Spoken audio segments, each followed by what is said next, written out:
देखो पिछले क्लास में क्या बताए थे, रामानंद के शिष्य। अब इसमें हम रामानंद के शिष्य के बारे में पढ़ेंगे, यानी भक्ति आंदोलन के संत के बारे में पढ़ेंगे। भक्ति आंदोलन के संत के बारे में पढ़ेंगे। कुछ संत के बारे में बताए थे, जैसे रामानंद ये भी संत है, भक्ति आंदोलन से ही संत है। लेकिन अब इसमें जो है कुछ अन्य संत, जैसे रामानंद के कुछ शिष्य भी है उसमें, उनके बारे में पढ़ेंगे। तो सबसे पहले कौन आते हैं? कबीर। तो ध्यान दीजिए, कबीर का जन्म 1440 ईस्वी में, ये भी विवादास्पद है। विवादास्पद यानी विवाद है कि सच में ये हुआ है इस समय या नहीं, विवादास्पद है। 1440 ईस्वी में वाराणसी में एक विधवा ब्राह्मणी के गर्भ से हुआ था। कबीर का जन्म 1440 ईस्वी में वाराणसी में एक विधवा ब्राह्मणी के गर्भ से हुआ था। एक जनश्रुतियों के अनुसार है ये। अब कहा जाता है कि लोक लज्जा के भय से उसने नवजात शिशु को वाराणसी में लहरतारा के पास एक तालाब के समीप छोड़ दिया।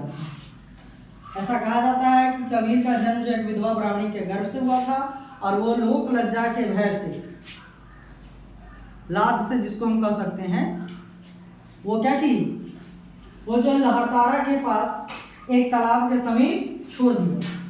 उसके बाद जुल्हा दंपति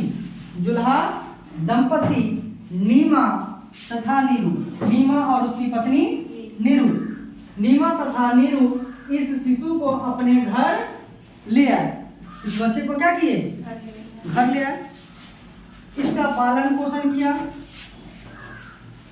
इस बालक का नाम कबीर रखा गया। यानी ध्यान दो, कबीर का जन्म जो एक विधवा ब्राह्मणी के गर्भ से हुआ, लोक लज्जा के भय से उसने एक तालाब के किनारे लहरतारा के पास छोड़ दी। और वहां से मान लो गुजर रही थी कौन, ये जो दंपति थे, जुल्हा दंपति नीमा और नीरू, उस बच्चे को उठा लिया। बच्चे को लेकर के घर आ गए और उसका पालन पोषण शुरू कर दिए। इस बच्चे का नाम, जो इस बालक का नाम कबीर रखा गया। क्या रखा गया? कबीर, जो कि अरबी भाषा का शब्द है। कबीर किस भाषा का शब्द है? अरबी भाषा का शब्द है। कबीर का अर्थ है महान। कबीर अरबी भाषा का शब्द है और इसका अर्थ क्या है? महान। कबीर की शादी लोई से हुई। किससे हुई? लोई। तो कबीर की पत्नी का नाम क्या? लोई। कबीर की पत्नी का नाम लोई। उनके 2 बच्चे हुए। कबीर के 2 बच्चे हुए। और आम जन लोग जैसे जो है जीवन व्यतीत करते थे, वैसे ये भी जीवन व्यतीत करते थे। अब ध्यान दो, इन्होंने, किसने? कबीर ने राम, रहीम, हजरत, अल्लाह आदि को एक ही ईश्वर के अनेक रूप माने। यानी कहते हैं कि सब एक ही भगवान जो है एक ही है, सबका रूप अलग अलग है। यानी सभी को राम, रहीम, हजरत, अल्लाह सबको ईश्वर का एक ही रूप इन्होंने माना है। इन्होंने जाति प्रथा, धार्मिक कर्मकांड, बाह्य आडंबर, मूर्ति पूजा, जप तप, अवतारवाद आदि का घोर विरोध किया। इन्होंने क्या किया? जाति प्रथा